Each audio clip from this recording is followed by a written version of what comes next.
क्षेत्र के पंसील नगर में रहने वाली 19 वर्षीय युवती रोशनी की हत्या का मामला सामने आया। मामले पर पुलिस ने तत्काल कार्रवाई करते हुए 24 घंटे के अंदर आरोपी प्रेमी मोबिन को गिरफ्तार कर लिया। जानकारी के अनुसार युवती का निकाह कोईफिजा थाना क्षेत्र में रहने वाले युवक के साथ तय हुआ था। अक्टूबर में युवती का विवाह होना था, लेकिन बार बार प्रेमी के मना करने के बावजूद भी जब युवती ने इनकार कर रही है, इसी बात से नाराज होकर आरोपी प्रेमी ने घटना को अंजाम दिया।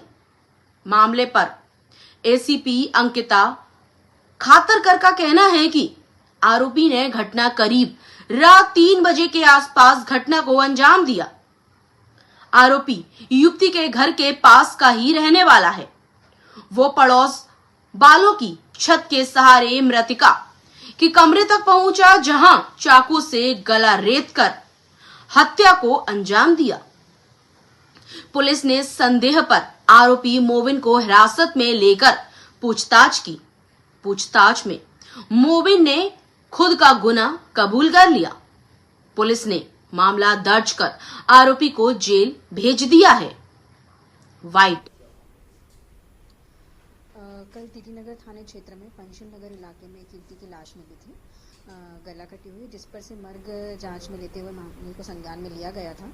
बाद में पीएम रिपोर्ट के उपरांत ये बात सामने आई कि पीएम रिपोर्ट में लिख किया गया था कि death was due to shock and haemorrhage due to cut throat injury by hard and sharp object. तो मामला संदेहास्पद होने से वरिष्ठ अधिकारियों के निर्देशन में इन्वेस्टिगेशन टीम्स बनाकर जो है इन्वेस्टिगेशन को लीड किया गया और परिवारजनों के कथन भी लेखबद्ध किए गए, जिसमें ये बात सामने आई कि मोहल्ले का ही रहने वाला एक 20 वर्ष का लड़का है मोबिन, जिसकी इस युवती से बातचीत होती रहती थी और उसे ये पता था कि युवती की शादी कहीं और हो रही है और लड़का चूंकि उससे प्यार करता था और वो नहीं चाहता था कि लड़की की शादी कहीं और हो, इसलिए वो परेशान था।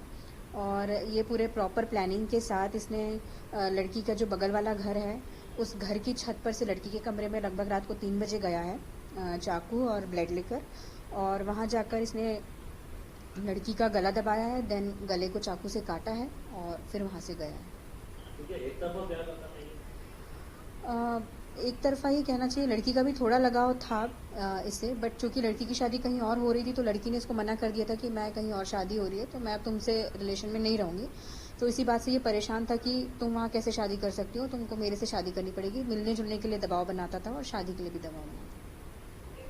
ये लड़की के कमरे में अकेली थी उस वक्त के परिवार को उस कमरे में लड़की अकेली थी। एक्चुअली 3 मंजिला मकान है, परिवारजन जो है बीच वाले फ्लोर पे थे और लड़की सबसे ऊपर वाले फ्लोर पे अकेली थी, तो जिससे छत पे से आराम से आया जाया जा सकता है, ऐसा रास्ता है। ये जो लड़का है टेलर का काम करता है। तो पहले से कोई बातचीत पक्की हुई थी या कोई रिश्ता लगा था इससे? नहीं, इस लड़के से रिश्ता नहीं लगा था क्योंकि मोहल्ले के हैं तो एक दूसरे को जानते थे और 5-6 महीने से जो है ज़्यादा बातचीत वगैरह फ़ोन के माध्यम से और मिलना जुलना होता था। मोबाइल चाहिए वगैरह?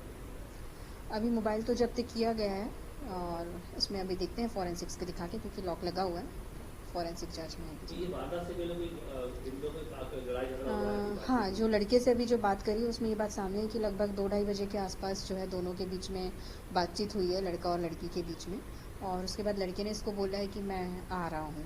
तो चूँकि शायद पहले भी लड़का जो है 1-2 बार गया है तो लड़के को रास्ता पता था कि किस तरीके से छत से ऊपर कमरे तक जाया जा सकता है। तो लड़की भी मतलब इतना ज़्यादा लड़की को भी नहीं पता था कि ऐसा कुछ मेरे साथ हो सकता है कि मिलने आ रहा है, जैसे आता है 1-2 बार आया है तो मिलने आ रहा है, और ये घटना कारित कर दी गई थी।